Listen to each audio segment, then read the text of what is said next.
अगर तुम में से कोई बीमार है या सफर पर है तो अस्याम का अमल कौन कब और कैसे करे, ये और बहुत कुछ जानेंगे हम इस वीडियो में। सलाम अलैकुम नाजरीन, आज जिस आयत को हम समझेंगे वो है सूरह अल बकरा आयत नंबर 184। उम्मीद करता हूँ कि आप इसे गौर से सुनेंगे और अपनी जिंदगी को कुरान के मुताबिक गुजारने की कोशिश करेंगे।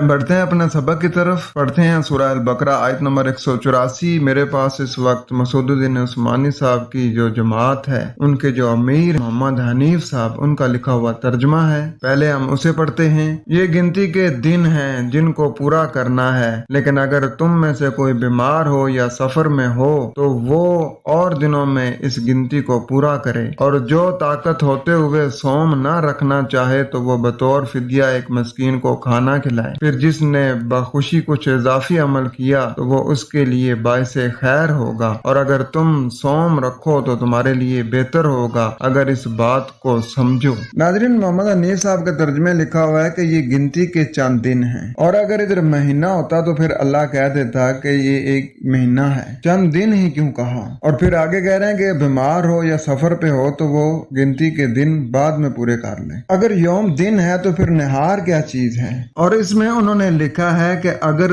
तुम में से कोई मरीज हो या सफर पर हो तो वो दूसरे दिनों में गिनती को पूरा करे। ये जो लिखा हुआ है कि पूरा करे, ये आयत के मतन में कहाँ लिखा हुआ है। नाज़रीन, इस आयत में कोई लफ्ज ऐसा है ही नहीं है जिसका तर्जमा पूरी किया जाए। अब इनके तर्जमे के मुताबिक जो बीमार आदमी है या सफर में है वो दूसरे दिनों में गिनती पूरी करे। तो अगर बीमार अगर इसी बीमारी में मर गया तो वो फिर कैसे गिनती पूरी करेगा, क्योंकि इस तर्जमे की रूह से छूट तो दी नहीं गई है। और फिर देखें कि शुगर, कैंसर या इस तरह के और काफी बीमारियों के जो मरीज होते हैं वो तो ठीक ही नहीं होते हैं, या अगर वो दवाई नहीं खाएंगे तो वो मर जाएंगे। तो उनके मरने का जिम्मेदार कौन है। डॉक्टर कहते हैं कि दिन में 2 लीटर पानी जरूर पीना है जो गुर्दों की सेहत के लिए जरूरी है। और खाना ना खाने की वजह से बाद अफराद ऐसे होते हैं जिनका एनर्जी लेवल गिर जाता है, इससे उनकी मौत भी वाक़या हो सकती है। और उनकी मौत का जिम्मेदार कौन होगा। और जो सफर में होते हैं, यानी बाज लोग तो ऐसे होते हैं कि जो हमेशा सफर में रहते हैं, हमारी जिंदगी भी एक सफर है, तो ये जो भूख प्यास वाला सोम है ये उन पर कैसे अप्लाई होगा।